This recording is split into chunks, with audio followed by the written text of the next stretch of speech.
What up, what up, what up, what up? This is your girl Syrah. Bienvenue sur ma chaîne YouTube ou sur mon podcast si vous écoutez cette vidéo en format podcast. Comment allez-vous? J'espère que vous allez bien. Moi, je vais super bien. Je suis revenue du Mexique et ça m'a fait vraiment beaucoup de bien de partir. Et le retour a été brutal. Physiquement, parce que j'étais super malade, mais aussi émotionnellement, parce que je suis arrivée au moment où le Canada a commencé une guerre économique avec les États-Unis. Donc, ouais, on boycotte tous les produits états-uniens. Donc, ouais, c'était un retour très mouvementé. Le Mexique me manque déjà. Donc aujourd'hui, j'ai envie de vous parler de mon voyage au Mexique parce que j'ai envie de le revivre avec vous en vous l'expliquant, mais aussi je vais faire quelque chose que je fais jamais, c'est-à-dire faire le bilan financier de mes voyages. Je fais jamais ça parce qu'en fait, il faut savoir que Syrah au Canada et Syrah en vacances sont deux personnes totalement différentes. Genre, Syrah au Canada, j'essaye en tout cas d'être hyper consciente de mes dépenses, de faire attention à ce que je mange et ce que je dépense. Je réfléchis beaucoup avant de faire un achat. Je me dis, est-ce que j'en ai besoin? Est-ce que c'est nécessaire? Surtout que maintenant, en pleine guerre économique, conflit économique, ok? On ne veut pas utiliser des superlatifs, mais en plein conflit économique, j'essaie d'être vraiment consciente de où va mon argent.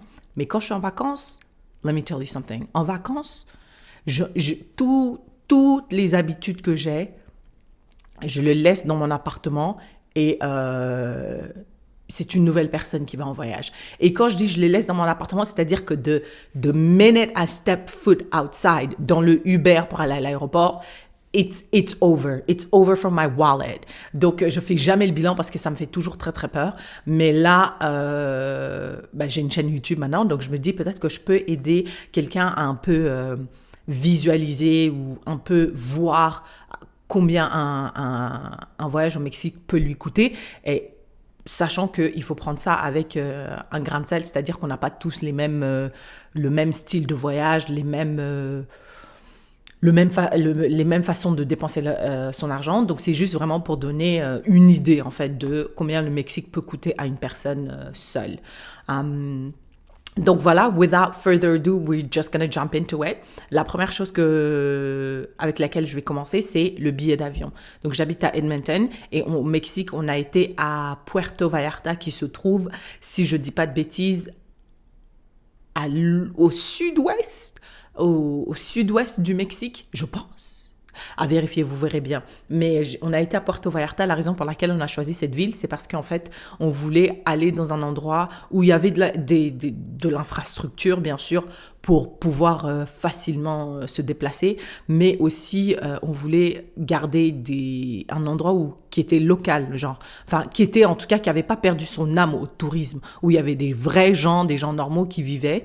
Et Puerto Vallarta, c'était un bon middle ground, genre c'était pas Cancun où on fait que la fête, il y a que des Américains ou des Canadiens, il y a personne, et en même temps on avait aussi plein d'activités qui nous étaient disponibles, on s'est pas ennuyé une seule seconde. Donc voilà, on est parti pour 7 jours, une semaine, donc du 18 janvier au 25 janvier. Le billet d'avion Edmonton-Puerto Vallarta m'a coûté 468,85 $. C'était un vol direct, il n'y a pas eu d'escale et on n'avait pas de bagages en soute. Et c'était idéal pour moi. Moi, j'aime pas trop voyager avec des grosses valises ou quoi. J'aime plutôt voyager, être légère en fait quand je voyage. Donc, on a dû ajouter un bagage en cabine. Donc, ça, c'était un frais en plus. Sinon, le billet aurait été à peu près peut-être 350 $. Et ça nous allait totalement.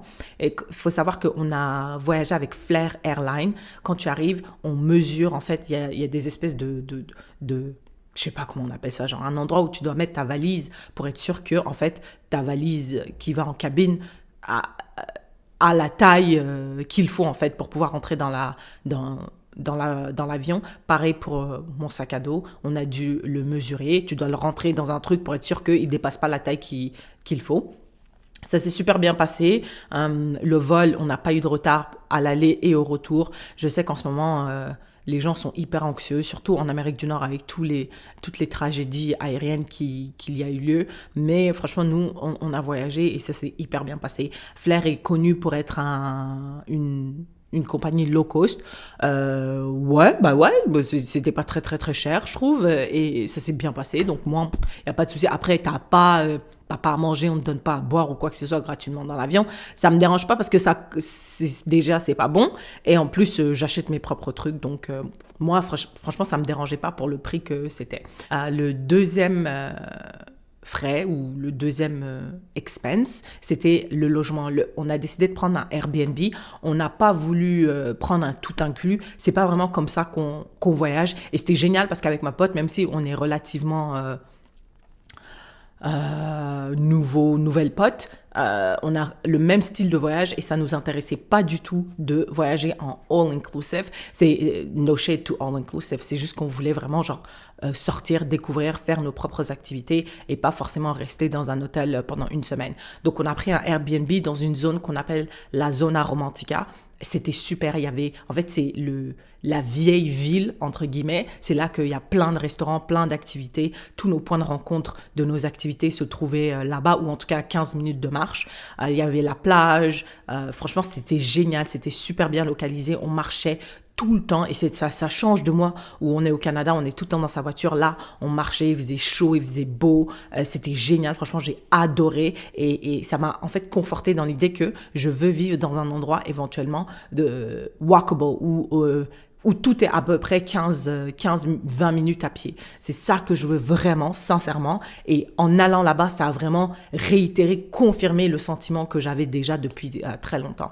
Donc la Zona Romantica, c'était parfait. Notre Airbnb était parfait. On a pris une chambre avec 2 lits séparés. Mais quand on est arrivé, on a eu une belle surprise parce que la madame, elle nous a dit, en fait, on a une chambre additionnel dans la chambre. C'est juste qu'on met pas, il n'y a pas de lit, il n'y a pas de drap. Enfin, il y a un lit, mais il n'y a pas de drap, tu vois. Mais les draps sont là, donc si vous voulez, vous pouvez les mettre si vous voulez, mais c'est comme vous voulez. Au final, moi, j'ai eu mon propre coin, ma pote a eu son propre coin et ça s'est super bien passé. Il n'y a eu aucun problème.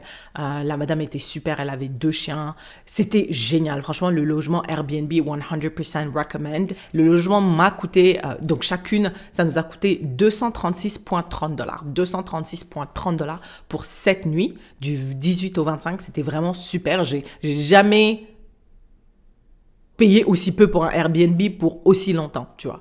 Donc ça, c'était vraiment top. Pour le transport, on a décidé, on marchait beaucoup, comme je l'ai dit, mais il y avait des fois où, franchement, on sortait le matin, on revenait, on avait vraiment, on était hyper fatigués, on était claqués, on se disait, putain, je sais que le Uber, ça va être genre 7 minutes, mais vas-y, on le prend, tu vois. Donc, on a quand même pris le Uber quelques fois. Il y a eu d'autres restos qu'on a voulu essayer qui étaient un petit peu plus loin, où il fallait marcher peut-être 20-30 minutes et on s'est dit oh, ça va, c'est bon, on peut prendre le Uber, tu vois. Il y a aussi le Uber aller-retour vers l'aéroport qui nous a coûté aussi de l'argent et j'ai compté le Uber d'ici à l'aéroport au Canada, ça aussi. Donc au total, le transport en Uber m'a coûté 148,43 $.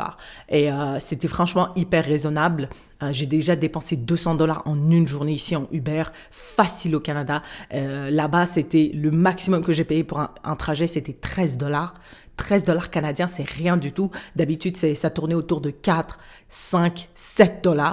Donc, c'était hyper abordable. Et on n'a pas pris le bus parce qu'on n'en avait pas vraiment besoin, sauf pour une activité. Le reste, on le faisait à pied ou en Uber parce que, voilà, c'était plus simple. Mon espagnol n'est pas top. Même si j'étais mieux que ma pote. Et à chaque fois que j'étais à côté d'elle, je me sentais un petit peu mieux par rapport à mon espagnol. Parce que tout le monde gravitait vers moi en disant, du coup, est-ce que... hablo español un poco, pero mi español es muy malo. Donc, ouais, on n'a pas trop pris le bus, 148,43 $. Je pense que ça va pour une semaine. Après, j'ai dû aussi payer des données Internet, data, avec l'application Airlo. Ça m'a coûté quand même cher, je trouve, 46 $ pour 6 gigas.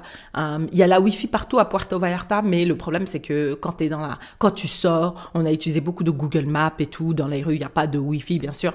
Donc, j'ai utilisé les 6 gigas jusqu'à la dernière donnée, là, jusqu'au dernier mégabyte. Mais c'était un peu cher, donc 46 $. que j'ai inclus aussi dans mes dépenses. Après, ce qui m'a coûté le plus cher, c'est bien sûr les activités et la nourriture. Parce que moi, quand je suis en vacances, comme je l'ai dit, je suis reckless. Genre vraiment la meuf... reckless, parfois c'est trop même, tu vois. Donc je tipais beaucoup parce que je pense que, et ça vous me dites si c'est problématique ou pas, mais en tant que touriste, moi je suis d'accord qu'il y ait une taxe touristique en fait. Donc on est là, on vient visiter votre pays, il y a des gens qui pourrissent votre pays, qui viennent, qui prennent les photos et qui se cassent. Moi j'essaie d'être vraiment, j'essaie d'être consciente et aussi de vraiment rémunérer... Je sais que c'est pas mon rôle, mais en tout cas, de donner ce que je peux aux locaux qui sont là, qui sont tout le temps debout à nous servir, là, les touristes qui cassent les couilles toute l'année ou plus intensément certains moments de l'année. Surtout dans certaines industries, genre par exemple la restauration où c'est physiquement, j'ai été serveuse, c'est physiquement très très difficile. Donc moi quand je suis là-bas, si vous m'avez comme client, vous pouvez me traiter, vous n'êtes pas obligé de m'offrir un service à la clientèle de ouf parce que je m'attends pas à ça. Mais en plus de ça, il faut savoir que je type très bien. Et même dans des endroits où typer, donner du pourboire n'est pas coutume, d'ordre, je donne quand même parce que je pense que les touristes doivent payer une taxe touristique. Voilà. Donc je typais beaucoup, on mangeait beaucoup dehors, on a fait plein d'activités, donc on a fait un food tour qu'on a adoré, on est allé de resto en resto, de petits stands en petits stands, on a bu des boissons local super qu'on a adoré, on est revenu même plusieurs fois après le food tour, c'était super, on a adoré. On a aussi fait une randonnée de 2h30 pour aller découvrir 6 plages. On s'est baigné, on a fait la sieste, on s'est posé, c'était vraiment top. Et on s'est arrêté une dernière fois à la dernière plage pour bien manger. La nourriture était incroyable, tout était génial. Tout ce qu'on a mangé, parce qu'au bout d'un moment, on était un peu fatigué des tacos, même si on aime beaucoup les tacos. Donc, on a essayé d'autres trucs, on a essayé des burgers, des pizzas, de la paella, et c'était génial. Tout était excellent. Excellent. Vraiment, rien à dire sur la nourriture. Mon cœur s'est gommé. Mon cœur était rempli. Mon cœur était... Franchement, j'étais en connexion avec eux. Donc, on a fait ça, on a fait la randonnée de 2h30 qui était géniale. J'ai même mangé des bestioles et tout, parce qu'apparemment, il y a des protéines. Je sais pas si c'était des insectes, je sais pas, mais j'ai testé. Ensuite, on a fait un yacht tour qui était un tout inclus, c'est-à-dire que le prix comprenait la boisson, la nourriture, ouais, c'est ça, la boisson, la nourriture et le transport. Non, pas le transport, parce qu'on avait un point de rendez-vous. Mais ça, on n'a pas adoré vraiment. Pas parce que c'était... En fait, c'était très axé sur la fête, faire la fête dans un yacht et tout. Je sais pas, moi, c'est pas vraiment... I'm over that. Donc, c'était l'activité qui nous a coûté le plus cher. Ça nous a coûté, attendez, ça nous a coûté $165 par personne. La randonnée nous a coûté $45 et le food tour nous a coûté $90 à peu près. Donc le yacht, c'était vraiment celui qui nous a coûté le plus cher. On s'est arrêté, on s'est baigné au milieu de l'océan. On a aussi vu des baleines. On s'est arrêté dans une petite ville où on a vu des chutes. On a pris des photos et tout. Ouais, c'était une grosse journée, mais au final, non, on n'a pas... C'était l'activité qu'on a le moins appréciée en fait. Surtout parce que la ville où on s'est arrêté pour voir les chutes, Yellapa, ça s'appelle, c'est justement la ville qui a un peu, j'ai l'impression, qui a perdu un peu son âme. Il y avait que des touristes. Les locaux, quand on les voyait, ils vendaient juste des trucs, tu vois. J'avais pas vraiment... J'étais pas connectée du tout avec la ville. Et tout était très rapide du coup parce qu'on était beaucoup. Donc on n'est pas resté aussi longtemps. Nager dans l'océan, c'était top. Mais on n'a pas pu le faire trop longtemps parce qu'on avait d'autres choses à faire. Donc voilà. Voilà, c'est ça. On n'a pas vraiment adoré cette activité-là. Mais on l'a quand même fait. Et au final... Voilà quoi. Pour les activités, comment on s'est organisé, c'est que on allait voir sur l'application Get Your Guide, on voyait les activités qui nous intéressaient un peu et le petit astuce avec Get Your Guide, c'est que si vous voyez une activité qui vous plaît, faut pas directement s'inscrire à travers l'application. S'il y a le nom de la compagnie, vous allez juste directement sur leur site internet et vous vous inscrivez avec eux. Et ça va être beaucoup moins cher parce que Get Your Guide comme application, ça fait quand même une marge, tu vois. Donc au final, la randonnée de 2h30 sur différentes plages, ça nous a coûté à peu près... C'était 43,88, donc à peu près $45. J'ai vu une madame qui avait payé la même chose et ça lui a coûté genre $60, tu vois, sur l'application Get Your Guide. Donc ça, c'est une petite astuce que vous pouvez appliquer. Après, le reste de notre séjour, on a pris ça relax. On voulait pas... c'était les vacances. On voulait pas aller go, go, go, go, go, go, go, go. On a bien mangé. On est allé à la plage plusieurs fois. On a dormi. On est allé aussi dans un bar... pour boire des cocktails qui étaient... c'était magnifique, c'était super bon. Moi, je bois pas, donc c'était des mocktails. Et en général, les mocktails, c'est hit or miss, mais pas au Mexique. Les mocktails sont géniaux au Mexique. Donc, franchement, on a beaucoup, beaucoup dépensé en nourriture. Et il faut savoir que là-bas, ils acceptent pas tout le temps la carte. On a très peu utilisé notre carte. C'était solo efectivo. J'allais voir, je disais, Señor, ¿acepta la tarjeta? Non, it's solo efectivo here. Donc, juste cash ici. Donc, j'ai sorti, pour la première fois, j'ai sorti de l'argent, j'ai sorti $581. La deuxième fois, j'ai sorti quoi? La deuxième fois, j'ai sorti $287,18. Et puis après, entre les dépenses que moi et ma pote, on faisait, genre on payait parfois pour toutes les deux et puis on allait se rembourser après. J'ai dû la rembourser $111. Donc ça comprenait, enfin c'est avec ça que j'ai payé les activités et la nourriture. En plus de comment je suis en vacances. Donc si je fais le bilan, la nourriture et les activités, le tout compris, avec les souvenirs et tout, ça m'a coûté 1342,54. Donc, au total, pour 7 jours au Mexique, à Puerto Vallarta, ça m'a coûté 2242,12. $2242,12 pour 7 jours. Donc, vous pouvez faire ce voyage-là pour beaucoup moins. Franchement, je pense que pour $1000 ou 1500 max, billets d'avion, Airbnb, tout compris, nourriture, activités, boissons, souvenirs, vous pouvez faire $1500. Si vous êtes vraiment une personne bien responsable, vous pouvez le faire, surtout que c'est pas cher du tout le Mexique. Mais bien sûr, vous pouvez faire beaucoup plus si vous êtes dans des all-inclusive, etc. Donc, ça dépend de vous, ça dépend de comment vous voyagez, ce que vous aimez faire. Peut-être que vous restez à la plage et manger une fois par jour, c'est parfait. Nous, c'est vrai qu'on s'est fait vraiment, vraiment plaisir. On est allé à fond, on buvait on buvait trop de boissons sucrées. Moi, je suis de retour. Ne me parlez pas de voyage jusqu'en juin. Jusqu'en juin. Ne me parlez de rien, je vais nulle part, je reste ici calée et puis c'est tout.